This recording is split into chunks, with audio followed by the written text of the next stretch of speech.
আজকের পত্রিকায় দেখলাম, ফেসবুকে দেখলাম, বাংলাদেশের একটা বিশ্ববিদ্যালয়ে ক্লাসে টিচার পর্দার হাদিস বলেছে, তাই ওই টিচারের চাকরিটা নট করে দিয়েছে। ট্রান্সজেন্ডার মতবাদের ক্লাস 7-এ পড়ায় ওই বইটার 3-4টা পৃষ্ঠা ছিঁড়ে ফেলেছে। ছিঁড়ে ফেললো কেন? ব্র্যাক বিশ্ববিদ্যালয়ে একজন শিক্ষকের চাকরি নট করে দিয়েছে। মাদ্রাসাগুলোতে ইসলাম ছিল, এখন আর নাই।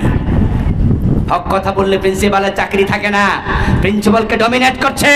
কামিল মাদ্রাসা, ফাজেল মাদ্রাসা, আলেম মাদ্রাসা, দাখিল মাদ্রাসা, প্রিন্সিপালের রুমে গিয়ে দেখবেন এক পাশে বেড়ার ছবি আর এক পাশে মহিলার ছবি ঝুলছে। ওই মহিলার চেহারা দেখা যায়, চুল দেখা যায়, নাক দেখা যায়, কান দেখা যায়, গলা দেখা যায়, হাত দেখা যায়। প্রতিবার তাকাবে প্রিন্সিপাল, প্রিয় মুহাদ্দিস, সবার কবিরা গুনাহ হবে। দোয়া করবে, রহমতের ফেরেশতা রুমে ঢোকে না, দোয়াটাও কবুল হওয়া বন্ধ হয়ে গেছে।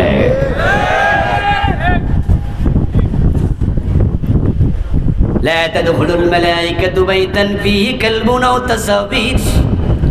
প্রিয় নবীজি বলেছেন, ওই ঘরে রহমতের ফেরেশতা প্রবেশ করবে না যে ঘরে কুকুর অথবা ছবি ঝুলন্ত আছে। ও প্রিয় ভাই, এখন আমরা এমন পেছে পড়ছি, গেরা কলে পড়ছি। এখন প্রিন্সিপাল সাহেবের আলমারিতে বুখারী শরীফ আছে, প্রিন্সিপাল সাহেবের আলমারিতে কোরআন শরীফ আছে। ওই আলমারির উপরে মানুষের ছবি ঝুলানো লাগে, এখন ওই ছবির নিচে আল্লাহর কোরআন রাখা লাগছে। প্রতিবাদ করার কোনো পরিবেশ নাই, করলে চাকরি।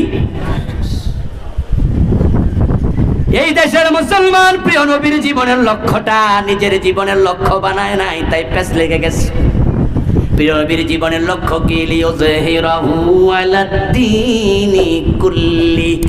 আল্লাহ কোরআনের 3টা সূরাতে একই কথা বলেছেন। সূরা সাফ আয়াত নাম্বার 9, সূরাতুল ফাত আয়াত নাম্বার 28, সূরাতুত তাওবা আয়াত নাম্বার 33। 3 সূরাতে একই কথা বললেন, আমি আমার নবীকে কোরআন দিয়া, ইসলাম দিয়া পাঠাইছি যেন তিনি সমাজে কোরআনের বিজয় করে দেয়। নবীর জীবনের লক্ষ্য কোরআনের বিজয়। ও মুসলমান, আত্মসমালোচনা করো, নিজের প্রশ্ন করো, তোমার নবী, তোমার আদর্শ, তুমি তোমার জীবনের লক্ষ্য কোরআনের বিজয়কে আদৌ বানিয়েছো কিনা?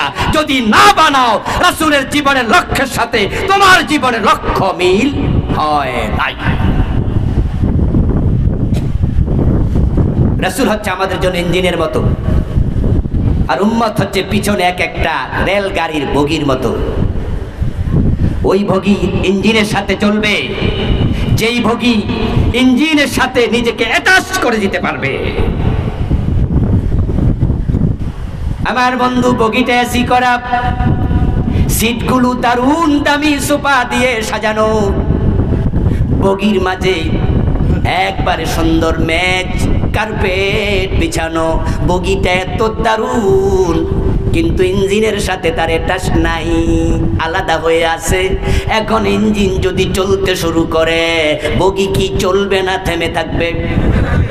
আর বগিটা দুর্বল, সিটগুলো এলোমেলো, সেখানে আছে আরশোলা, সিটের মাঝে আছে তেলাপোকা, এসি নাই, সিটগুলো ভাঙ্গাচুরা। তবে বগিটার চাকার সাথে সুন্দর করে অ্যাটাচ কইরা ইঞ্জিন লাগানো আছে। এবার যদি ইঞ্জিন চলে, ওই ভাঙ্গাচুরা বগিও কিন্তু চলতে থাকবে। তোমরা রাসূলের জীবনের লক্ষ্য দ্বীনের বিজয়, কোরআনের বিজয় যারা সাজাও নাই, তোমার তাহাজ্জুদ, তোমার টুপি, তোমার দাড়ি, তোমার জিকির সব কিছু লইয়া তুমি থেমে থাকবা, আল্লাহর জান্নাত পর্যন্ত পৌঁছতে পারবা না।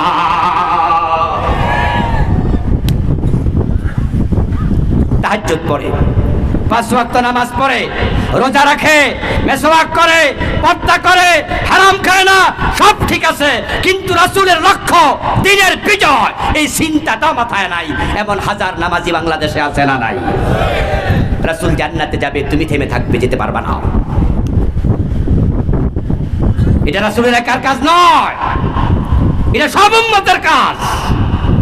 প্রিয় নবী 13টা বছর দ্বীনের বিজয়ের জন্য মক্কায় চেষ্টা করলেন, পারলেন না। হিজরত করে মদিনায় গেলেন। যাওয়ার পথে প্রিয় নবী ভাবেন, হায় রে, মদিনায় যাইয়া যদি দেখি মক্কার মতো পরিবেশ। কোরআন এসেছে মক্কা, সূরা হলো 114, তার মাঝে মক্কায় নাজিল হয়েছে 86টা, মদিনায় মাত্র 28টা। এত আয়াত এখানে আসলো, এত সূরা আসলো। 23 বছরের নবী, 13 বছর মক্কায়। 10 জন আশারে মুবাশশারা, এ 10 জনই মক্কার। 4 জন খলিফা, 4 জনই মক্কার। কিন্তু দিনের বিজয় কি মক্কা হয়েছে না মদিনা হয়েছে? কারণ মক্কার সংসদে কোরআন নিয়ে আবু জেহেলরা রাসূলকে ঢুকতে দেয় নাই।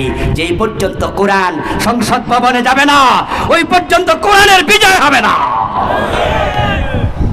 দিনের বিজয় হবে না। মক্কার লোকেরা বলেছিল, লা তাসমাউ লিহাযাল কুরআন ওয়ালগাউ ফীহি লাআল্লাকুম তাগলিবুন।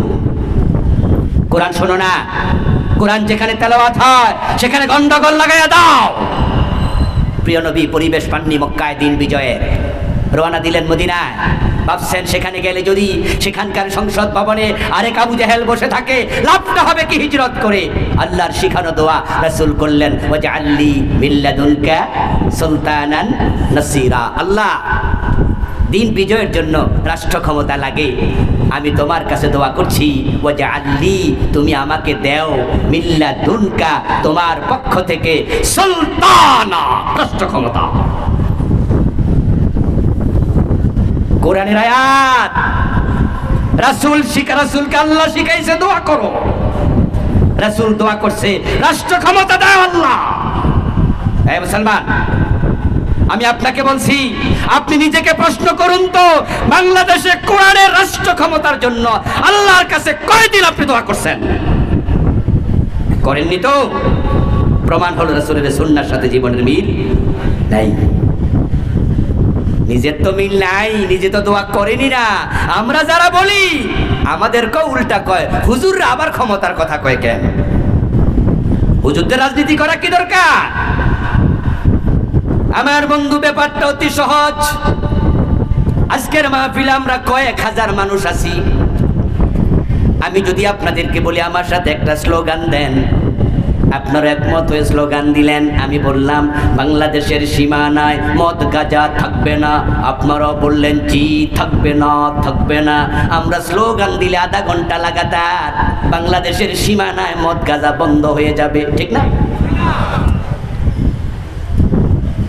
আমরা যদি সবাই মিলে স্লোগান দেই, সুদ ঘোষ চলবে না, বন্ধ করো, বন্ধ করো, আধা ঘন্টা স্লোগান দিলে সুদ বন্ধ হয়ে যাবে। কিন্তু যদি 151 জন এমপি তারা যদি আল্লাহর কোরআনের পক্ষের লোক হয় আর একটা বার সংসদে হ্যাঁ বলে না বলে, 1 মিনিটে আইন তৈরি হয়ে যায়।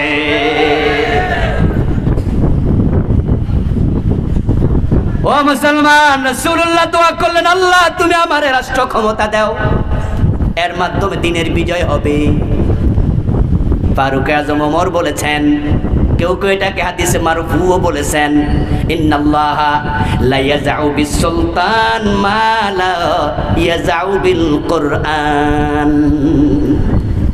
কেউ বলেছেন ওমরের বক্তব্য, কেউ বলেছেন রাসূলের বক্তব্য, মারফু হাদিস। বাংলা অর্থ হলো, আল্লাহ ক্ষমতা দিয়া এমন কিছু অন্যায়কে দূর করাইয়া দেন সেটা আল্লাহর কোরআন দিয়ে হয় না। কোরআন বাংলাদেশে আছে, সুদ আসেনি? বাংলাদেশে কোরআন আছে, ঘোষ আছে, বাংলাদেশে ঘরে ঘরে কোরআন আছে, মদ আছে, গাঁজা আছে, হেরোইন আছে, জুলুম আছে। কোরআন সরাইতে পারে নাই। কোরআনকে ক্ষমতায় নিয়ে যাও। কোরআনের ক্ষমতা সুদ বন্ধ করতে, ঘুষ বন্ধ করতে 1 মাসও লাগবে না। কোরআনকে ক্ষমতায় নিয়ে যাও, আইন হবে, পর্দা কায়েম হয়ে যাবে।